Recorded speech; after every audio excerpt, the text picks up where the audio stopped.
Hey, what's up, everybody? Dr. Rick Wallace dropping in on you.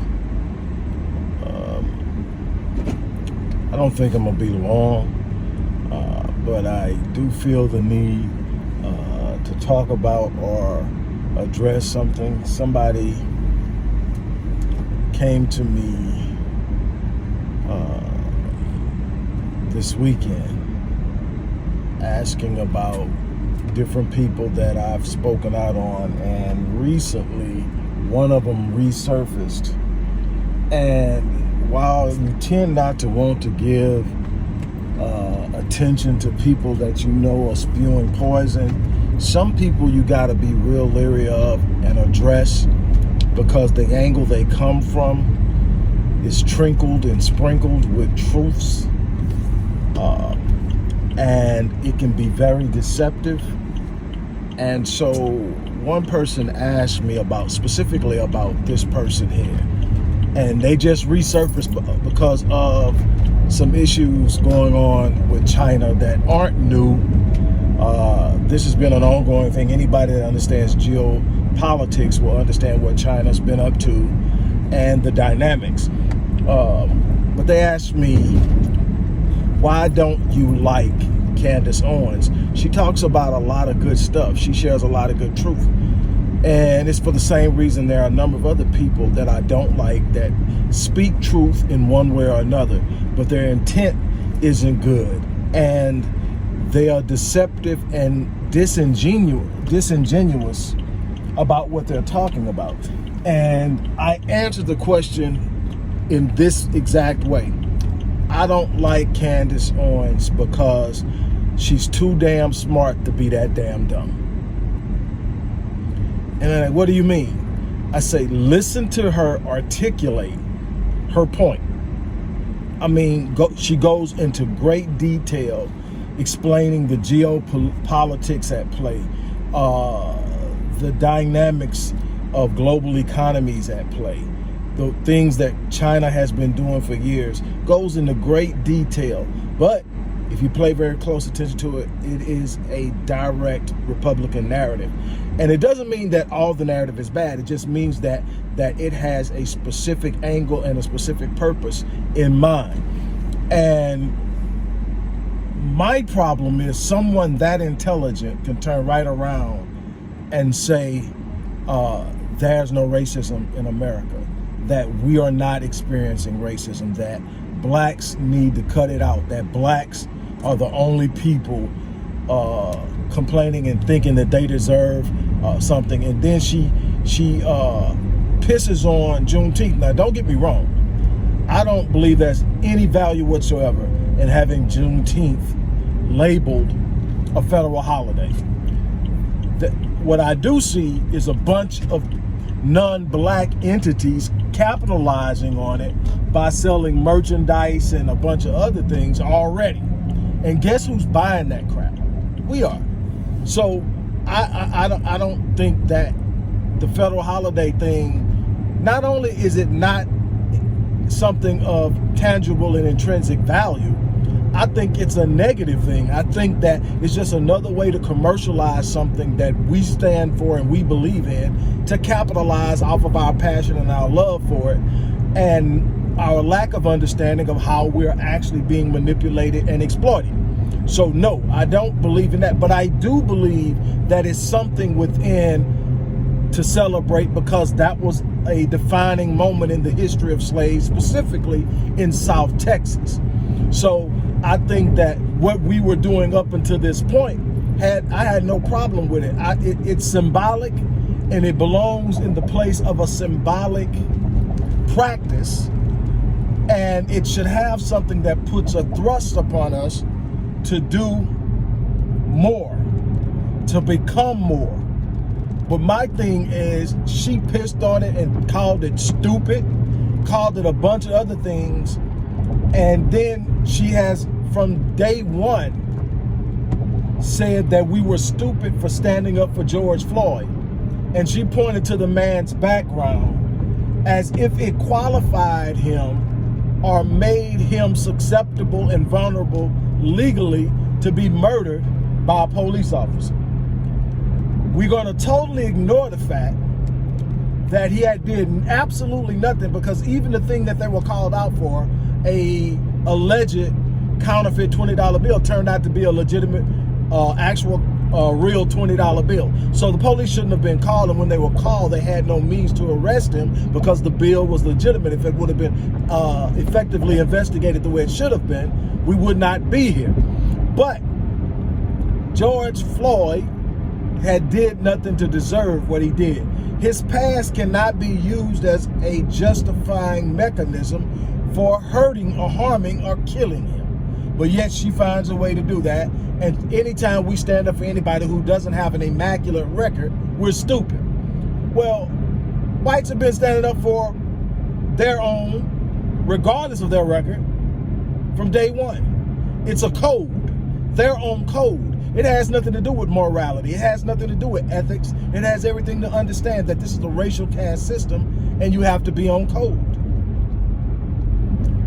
So at the bottom line for me is, you're talking about a woman who got her platform or her exposure that ultimately created her platform by filing a suit for racial discrimination or racism.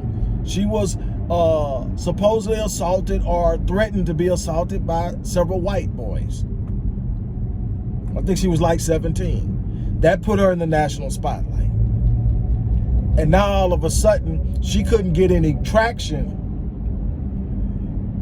on the Democratic side or any traction in the black community for whatever reason. And there's always a place on the conservative side in the Republican Party for a black voice who can speak articulately and make points and make it seem as if that black person is speaking with the black collective's interests at heart. Malcolm warned us about it. Dr. Khalid Muhammad warned us about it. And it is something that is consistent. It's one of their playbook protocols. You know, when there's a narrative forming that we don't like, we just send a black face out to make a white point. And I've said this so many times, it's unreal. Probably the one thing I probably quoted the most on, and that is the greatest threat to black progress is a black person with a white agenda. And that hasn't changed. Am I saying that blacks need to play the victim? Absolutely not. I think that we need to get out of the mindset that we need white people to save us.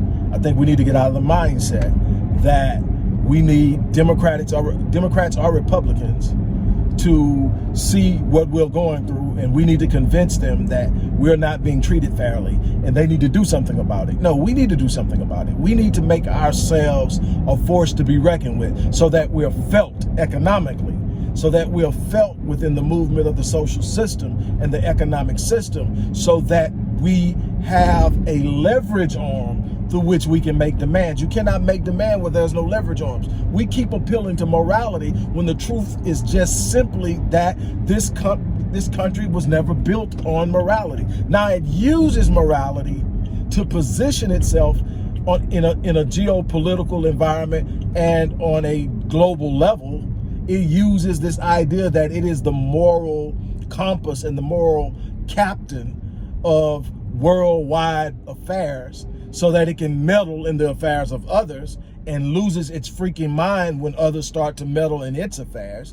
But it is what America has always done. You don't become a global power without having the capacity, the willingness to meddle in the affairs of others in ways that include destabilizing global regions, destabilizing systems of power within nations, destabilizing economies. You don't come to power without the willingness to do it and actually taking action to do it. So we know that, and so we understand that. And the thing she was saying about China, I absolutely 100% agree. But wrapped in that is this vitriol and hatred for the black struggle as if it didn't exist. we're going to pretend that we didn't have 246 years of chattel slavery that created a unique type of trauma that no other group has ever experienced, so we can't be compared to anyone. We have to stop that. Because every race of people on this earth has at some point been enslaved. Nobody has been enslaved in the manner in which those of the African diaspora have in the Western Hemisphere. Not even close, especially in the Americas and the Caribbean. Not even close. That form of chattel slavery is more brutal and more dehumanizing than any other form of slavery ever in history. So we're not talking about indebted servitude. That's not what we're talking about. We're talking about absolutely robbing a person of their name, of their faith, of their spirituality, of their identity. That has never happened. And we're just talking about the 246 years of that. We're not talking about the 12 years of Reconstruction and the damage that was done there. Still, none of this trauma has been treated. And we understand, if we've ever studied trauma, which I specialize in, if you don't treat it, it resurfaces. Not just mentally and emotionally, it's written into your DNA and your genetic code. It's literally in your cellular structure. You literally can pass it down genetically to your progeny, and you're not treating it? Okay, so now we got 12 years of Reconstruction. What about black codes? What about convict leasing? What about redlining? What about urban renewal? What about benign neglect? What about gentrification? What about mass incarceration? What about miseducation?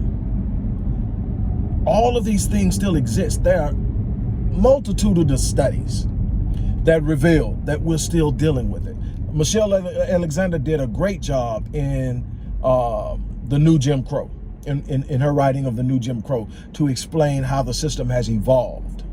It's a new name, but it's still the same problem and the same impact. Am I saying that's am I saying that's a reason to fold? Absolutely not. I'm saying that, as I have written in books like Born in Captivity, Undoing of the African American Mind, and others, you have to be willing to rise up and take action. You have to be willing to deal with this on a level over time that systematically reprograms the black psyche. Because right now the black psyche doesn't have a true sense of who it is. Because it's been given different identities over time, none of which benefited. It's been a slave. It's been a free slave. It's been an ostracized people. It's been an incarcerated people. It's been an impoverished people. It's never discovered who it is outside of the power structure of a white racial caste system. And we have to do it. We have to deal with that. We have to deal with it. I'm not for being a victim. I'm not for begging anybody for anything. I have no problem demanding reparations. That's ours. It's not a handout. It's ours. There's no shame in the Jews for accepting reparations. There's no shame in the Japanese who were in internment camps accepting reparations. There's no shame in what the Native Americans have been given in terms of creating a form of reparations, an economic undercurrent that underwrites them so that they have something that they can stand on. We're the only ones told to get over it. And then they send along black people like Candace Owens to double down on, it's been 155, 156 years, and it's time to move on. Where were we ever given the proper footing to move on? Where were we ever given a chance to actually and when we did try to build, you burned it. You killed. You maimed. You lynched us for even having the audacity to think we were equal. You dared us to look you in the eye.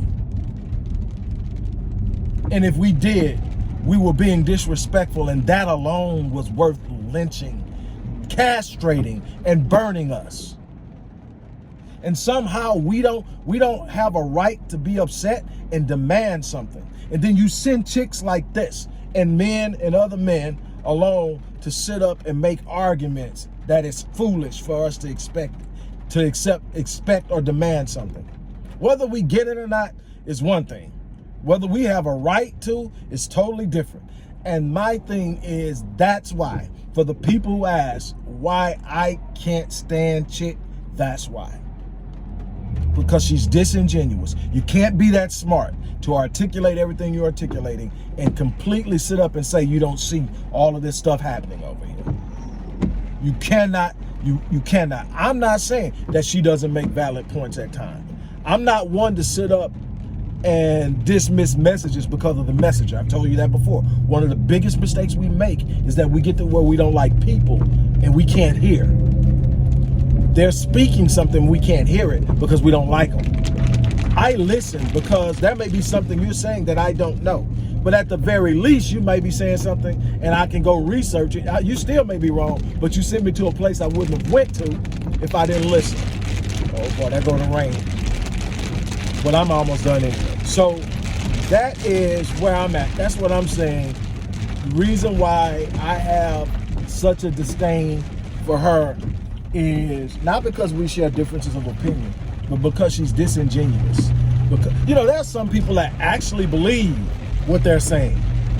There are people that actually believe this, this and this because they're uninformed. They're uninformed about things. They are misinformed about things. And so you sit up and say, man, that's ignorance, so I ain't gonna deal with it. Candace Owens' problem isn't ignorance. It's disingenuity. It's actually that she simply knows where her bread is buttered and she's playing to it. And that is why I have a problem. So there's that. On that note, I'm out of here. You guys have a great day.